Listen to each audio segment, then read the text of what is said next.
Hello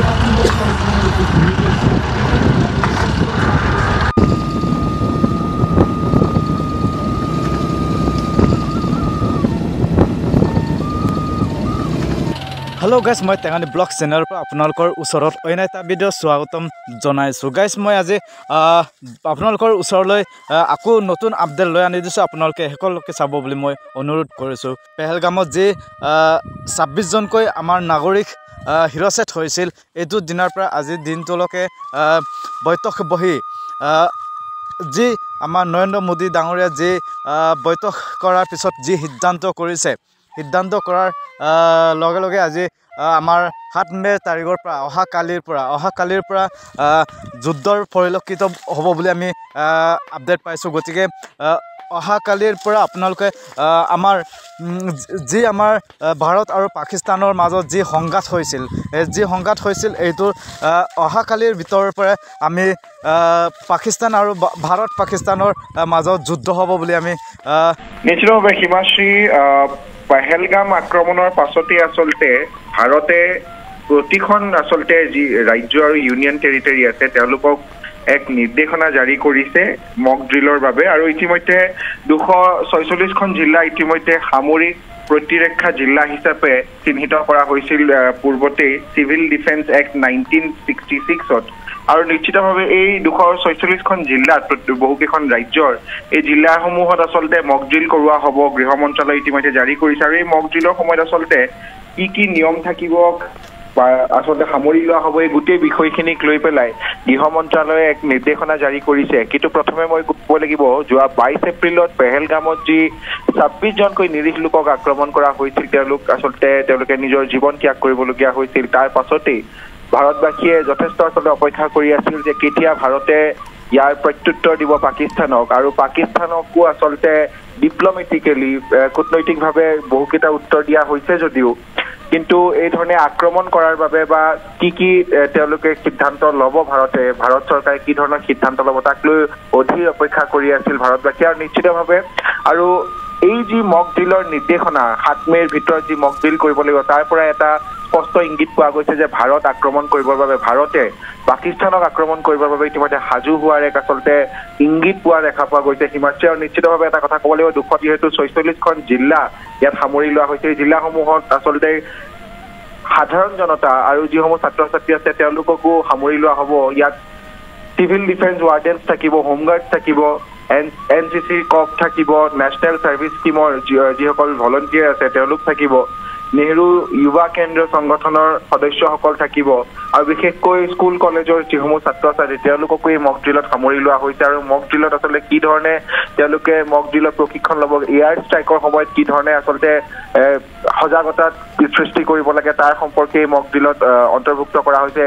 air ষ্ট্ৰাইকৰ সময়ত সাইৰেন বজোৱা যি আসলতে এটা যুদ্ধৰ সময়ত সাইৰেন বজোৱা হয় তাক লৈ মক ড্ৰিলৰ প্ৰশিক্ষণ দিয়া হ'ব এই গোটেই বিষয়খিনি সামৰি আসলতে গৃহ মন্ত্ৰালয়ে 7 মেৰ পূৰ্বে এই ধৰণৰ মক ড্ৰিল কৰিবলৈ 246খন জিলাত নিৰ্দেশ দিছে আৰু তাৰ বাবে এই জিলাসমূহ সাজু হৈছে আৰু 7 মেৰ পূৰ্বে এই প্ৰতিখন জিলাত আসলতে এই ধৰণৰ মক ড্ৰিল অনুষ্ঠিত কৰা হ'ব আৰু নিশ্চিতভাৱে হিমাশ্ৰী এয়া যুদ্ধৰ ইংগিত তাৰ বাদে আৰু একো নহয় এখনৰ পিছত আন এখন হাই ভল্টেজ বৈঠক গৃহ মন্ত্ৰালয় প্ৰতিৰক্ষা মন্ত্ৰালয় সকলোতে ইতিমধ্যে চলি আছে সকলো আসলতে সাজু হৈছে আৰু কেতিয়া ভাৰতে আসলতে পোনপটীয়াকৈ পাকিস্তানক প্ৰত্যুত্তৰ দিয়ে আমাৰ যি 22 তাৰিখত যি আমাৰ 26 জনীয়াকৈ আমাৰ নাগৰিকক যি আক্ৰমণ কৰিছিলে তাৰে প্ৰত্যুত্তৰ কেতিয়াকে দিব বুলি আমাৰ যি ভাৰতে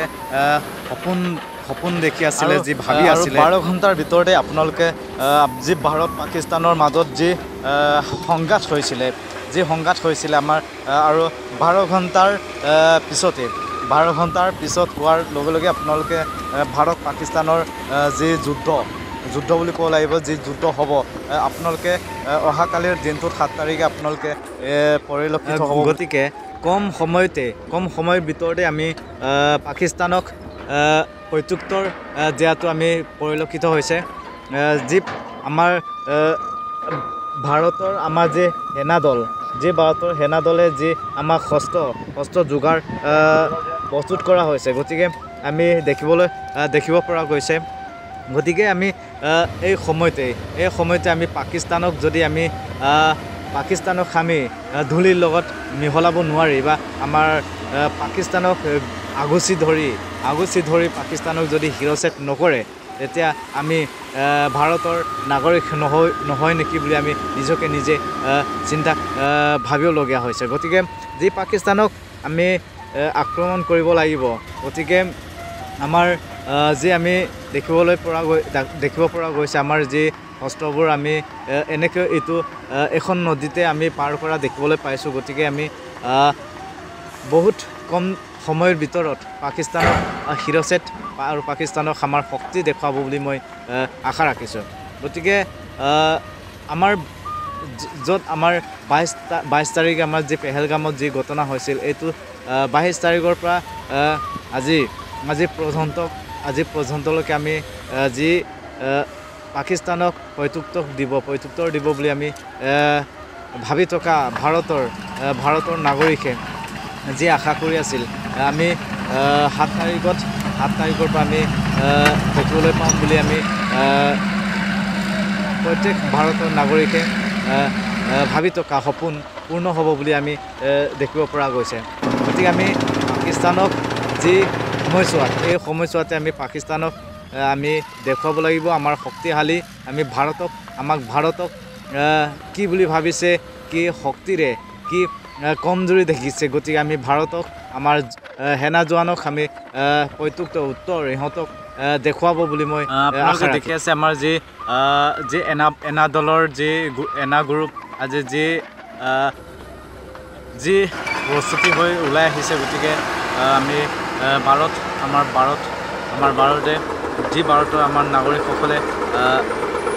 ধন্যবাদ জ্ঞাপন কৰিব লাগিব আমাৰ সেনা দলক গতিকে আমাৰ দেশ ৰক্ষা বুলি ক'ব লাগিব আমাৰ দেশৰ কাৰণে যি নিজৰ ঘৰ বাৰী এৰি আমাৰ যি প্ৰস্তুত হৈছে গতিকে আমি বহুত আনন্দিত হৈছোঁ গতিকে আমি প্ৰত্যুত্তৰ কম দিনতে প্ৰত্যুত্তৰ দিছে বুলি আমি বহুত আনন্দিত হৈছোঁ গতিকে আমাৰ যি 26জনকৈ আমাৰ যি নাগৰিকক আক্ৰমণ কৰিছিলে এই আক্ৰমণত আমি যি পাকিস্তানৰ অসহযোগ বুলি আমি শুনিব পৰা গৈছে তো গতিকে আমি কম দিনতে আমি ইহঁতক প্ৰত্যুত্তৰ দিব লাগিব আমাৰ ভাৰতৰ শক্তি দেখুৱাব লাগিব বুলি আমি আশা ৰাখিছোঁ গতিকে আমি যিকোনো সময়তে আমি নিজকে আমি শক্তিশালী আমি ৰাখিব লাগিব আমি আমাৰ ভাৰতৰ শক্তি আমি দেখুৱাব লাগিব কম সময়ৰ ভিতৰতে আমি পাকিস্তানক আমি ধূলিৰ লগত মিহলাব লাগিব বুলি মই মোৰ এনা জোৱানক এনা বাহিনী দলক মই চেলুট কৰিছোঁ গতিকে যি আমাৰ মোৰ বেক চাইডে যি বস্তু যি আমাৰ হস্ত্ৰ যোগাৰ কৰিছে যি হস্ত্ৰ ইপাৰৰ পৰা ইপাৰলৈ যি আমি অহা নিয়া আমি যি দেখিব পৰা হৈছে ট্ৰেইনবোৰ যি ইফালৰ পৰা ইফালে আনিছে পাৰ হোৱা আমি যি দেখিব পৰা গৈছে দেখিছোঁ গতিকে আমি বহুত আমাৰ কম দিনতে আমি পাকিস্তানক গুলিৰ লগত মিহলাব বুলি মই আশা ৰাখিছোঁ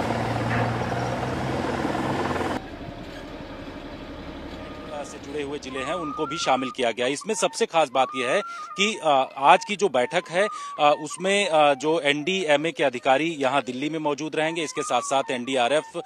के अधिकारी होंगे साथ ही एयर डिफेंस से जुड़े हुए जो अधिकारी हैं वो किस तरीके से इस दौरान एक्शन लेना है और कैसे ट्रेनिंग देना है इसकी जानकारी जो राज्यों के चीफ सेक्रेटरीज हैं वहां पर सिविल डिफेंस से जुड़े हुए जो अधिकारी हैं उनको वीडियो कॉन्फ्रेंसिंग के जरिए दिल्ली से दिया जाएगा तो इसकी अध्यक्षता केंद्रीय गृह सचिव गोविंद मोहन की तरफ से किया जा रहा है सबसे बड़ी बात यह है कि जिस तरीके का माहौल राजीव बना हुआ है ऐसे में ये परिस्थिति जो है लगभग 1971 के बाद बनती हुई नजर आ रही है और इससे पहले जो है या फिर बीच में कभी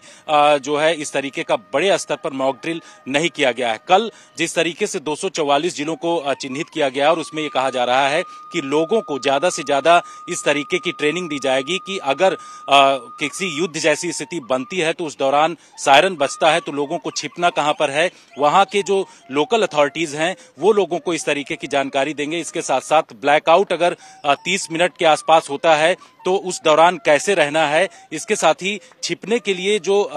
बंकर्स हैं उन बंकर्स में किस तरीके से जो नागरिक हैं वो वहां पर जाकर के छिपेंगे। तो इन तमाम चीजों को लेकर के जो स्टैंडर्ड ऑपरेटिंग प्रोसीजर है गृह मंत्रालय का उसको अपनाया जाएगा और इसके लिए आज ही एक उच्च स्तरीय बैठक की जा रही है। राज्यों को निर्देश दिया जाएगा कि किस तरीके से लोगों को ट्रेंड किया जाए और कल एक बड़े स्तर पर यह पूरी ट्रेनिंग अलग अलग देश के जो नागरिक हैं उनको भी पूरी तरह से तैयार रहना होगा, क्योंकि जो भारत और पाकिस्तान के बीच में जो हालात हैं उसके हिसाब से इस देश के हर नागरिक की ये जिम्मेवारी बनती है कि वो अपनी सुरक्षा के लिए तैयारी करे, प्लान करे। और ये जो मॉक ड्रिल है, ये अभ्यास जो है वो सरकार की तरफ से इनिशिएटिव लिया जा रहा है। हमारे टीवी चैनल की तरफ से ये बहुत अच्छा इनिशिएटिव लिया जा रहा है कि हम लोगों को सेंसिटाइज करें कि उनको क्या तैयारी करनी होगी। मॉक ड्रिल किसी इमरजेंसी के आने से पहले की वो तैयारी की जाती है कि हम जब इमरजेंसी आए तो हम अपने आप को पूर्णतया तैयार कर सकें। आजकल की लड़ाई जो है बॉर्डर्स के ऊपर कम लड़ी जाएगी, लेकिन ये जो अर्बन एरियाज हैं यहाँ पर दुश्मन ज्यादा स्ट्राइक करने की कोशिश करेगा, जबकि हमारी एयरफोर्स, हमारी सेनाएं पूर्णतया तैयार हैं। बॉर्डर के ऊपर जब कोई ऐसा एयर स्ट्राइक का या कोई ऐसी मिसाइल आएगी तो उसको वहीं गिराने का पूरा प्रयास किया जाएगा। लेकिन अगर कोई ऐसा कोई कामयाबी दुश्मन कर लेता है कि वो हमारे डेप्थ एरिया में आ जाए, अर्बन एरियाज में आ जाए, हमारी राजधानी में आ जाए या कोई बड़े जो शहर हैं वहां पे स्ट्राइक करने की कोशिश करे, तो उसके लिए हमें दर्शकों को बताया। जितेंद्र भी हमारे साथ बने हुए, लेकिन जितेंद्र ये जो संकेत हैं वो स्पष्ट दिख रहे हैं कि कुछ बड़ा होने वाला है।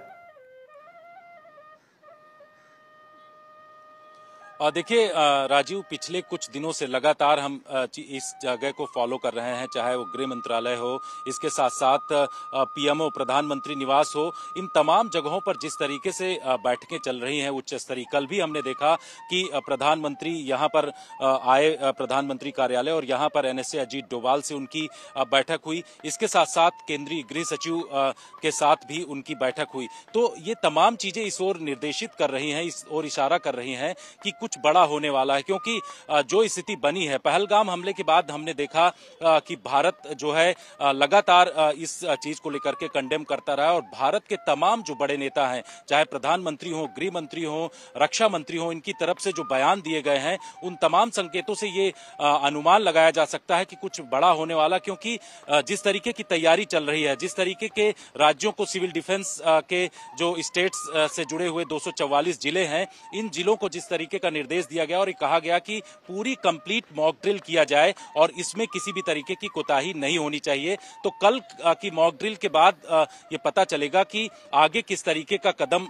जो भारत सरकार की तरफ से वो बढ़ाने वाले। लेकिन तैयारियों को लेकर के अगर बात करें तो इसमें एक बड़े स्तर पर सभी राज्यों को निर्देश दिए गए हैं। आज केंद्रीय गृह सचिव बैठक कर रहे हैं और इस बैठक में वो एसओपीज बताए जाएंगे, वो स्टैंडर्ड ऑपरेटिंग प्रोसीजर बताए जाएंगे, जिसमें किस तरीके से लोगों को छिपना है, किस तरीके से कहां नागरिकों को रहना है। बिल्कुल जितेंद्र, भारत अपनी तैयारियां कर रहा है, तैयारियों को परख भी रहा है। जितेंद्र, आपका और आशुतोष आपका शुक्रिया इस जानकारी के लिए।